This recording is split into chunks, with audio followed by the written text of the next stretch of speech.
So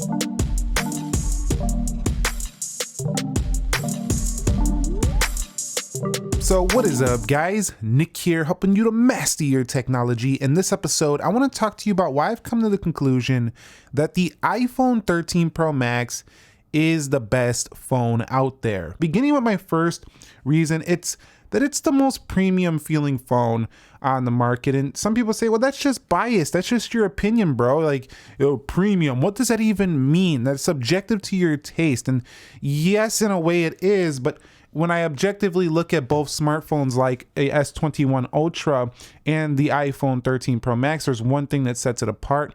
It's just the edges, really.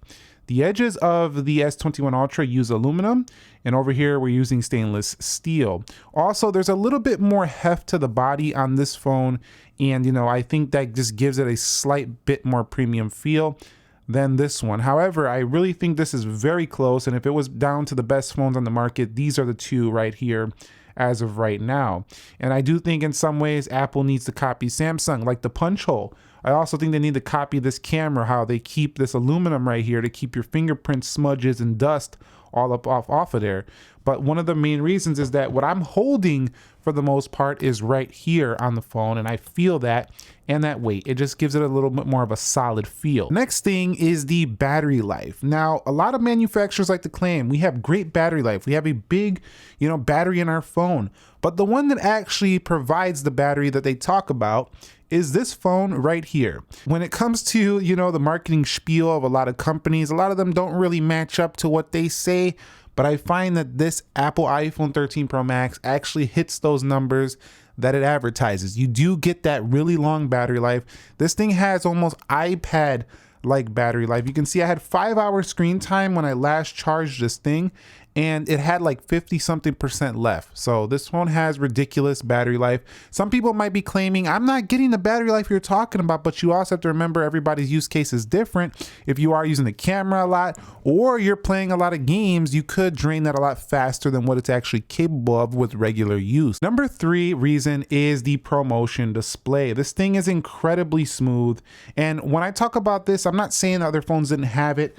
One UI 4 in their latest update in December patch for the S21 Ultra is also incredibly smooth. It's such a joy to use on the S21 Ultra as well. But I found that just with this phone right here, you have a really consistent feel. It reminds you of those iPad Pros with their ProMotion. And what I've noticed is that mostly within the Apple core apps, everything feels good, but I'm pretty sure if you're using an iPhone, you're using a lot of these core apps like weather, like the home screens, like the Apple News application, like the App Store, like iMovie, like, clock. I'm pretty sure you're using a lot of these. And even in like Instagram and Twitter, it's also optimized properly, so everything feels incredibly smooth. This ProMotion right here, it's just stayed so consistent. And when you combine iOS's efficiency, how smooth the operating system is, it just kind of all goes together and it feels like the smoothest phone I've used. Now the cameras. The cameras are also, I think, the best on the market for most people, and I'm going to tell you why. It's because when you open it up and you take a photo, you basically get the results you want every time. Now, you could say, well, most phones do that these days, and you would be correct. However, what Apple does a little bit better is they keep that blurring the background for portrait mode. In their regular photo mode, there's not too much blur happening in the background, and a lot of phones will be putting these higher aperture, lenses in here. They'll give you like a f1.4 or 5 or something like that, and then you'll have to take 2 pictures because you'll get a little blurry edge or something. With the iPhone, you get this consistent result in the photo mode no matter which lens you're on pretty much every time. It makes it very easy for the average consumer to get the shot that they want. So I do find the consistency of this camera just amazing. The front facing camera on this thing is also great. So if you're looking for, combined front and rear kind of matching up very well, it's just awesome. And then if you are into like doing more pro stuff with this phone, I found that, they have it here with the 16:9. They got the video HDR formats up to 4K 60. The cinematic video is sweet as well. And these photographic styles, if you want to play around and get a little bit more, in depth with it. But overall, I got to say, excellent results and very easy to use makes, I think, the best camera option on the market. At number 5 is the highest resale value on a phone. If you're looking to sell your phone off, especially with the supply issues right now, like if you pick this up and you're past the return period, you can still get almost top dollar for this phone.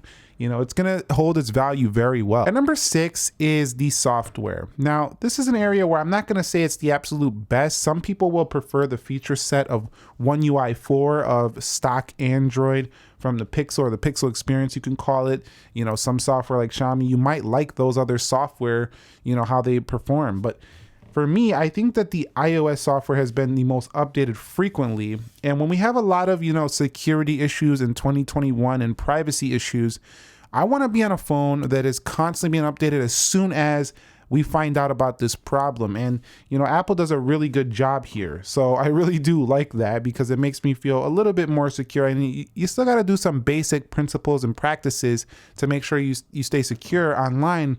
But getting an iPhone like this is definitely one of the things you can do if you're going to be using a smartphone anyway, which you kind of got to if you want to get by in our current society. And also, this software works incredibly well with their other ecosystem of products, including the Apple Watch, including MacBook. My MacBooks work amazing with this, the Mac Mini. You know, if you have an iPad, everything syncs so beautifully, like if you're using notes and things. And these are ecosystem lock-ins, so if you do start using Apple Notes, it's going to be harder for you to switch to another, you know, platform like Google Keep. So that's why I keep some of my notes in Google Keep too, because I do use other platforms.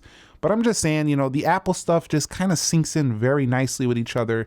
And that makes this one of the best phone options, especially if you are using a Mac device. If you're not, then that argument doesn't really exist too much. So at number 7 is the Apple App Store apps. Some of the applications in here, they just look so clean on the iPhone, and they're very well done. And when you have a clean design with a clean back, a premium edge, you know, a smooth promotion and a clean app, it just feels like such a complete phone. It feels like you're getting what you're paying for. It just feels like overall premium. I just love that. And this one really holds up. Also, I think the widgets are quite nice looking on Android. I also think the widgets are quite nice looking here on iOS. They're not the best, I think, but they're definitely quite nice looking. That overall sense of polish, you just feel it with this phone. It's just got that overall sense of polish, and more so than ever before, mostly because 120 hertz. Next up is the speakers. They're loud on this phone. And not only is this very loud,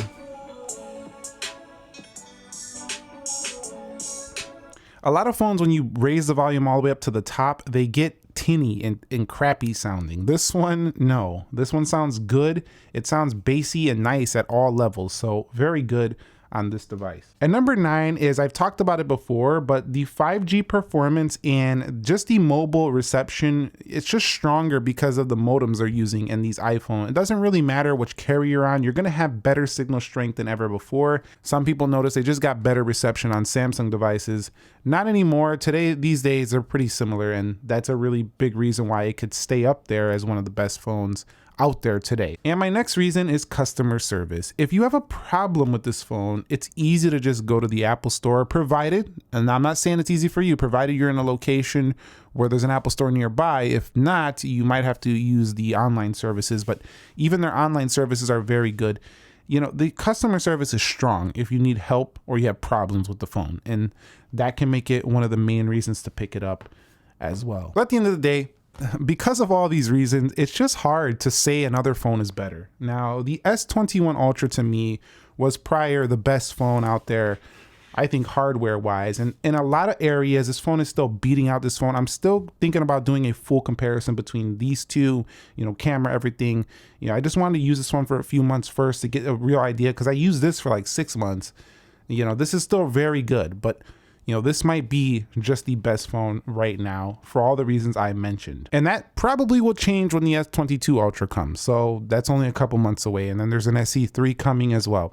Let me know your thoughts on this one. Do you disagree? I don't, if you disagree, be like, Nick, bro, you're wrong. I'm gonna tell you why you're wrong. Tell me why in the comments. If you found the video helpful, entertaining, informing, do me a favor, click the like button for me. Subscribe if you haven't already. Nick here. Be sure to be well. I will catch you all in the very next episode, and peace.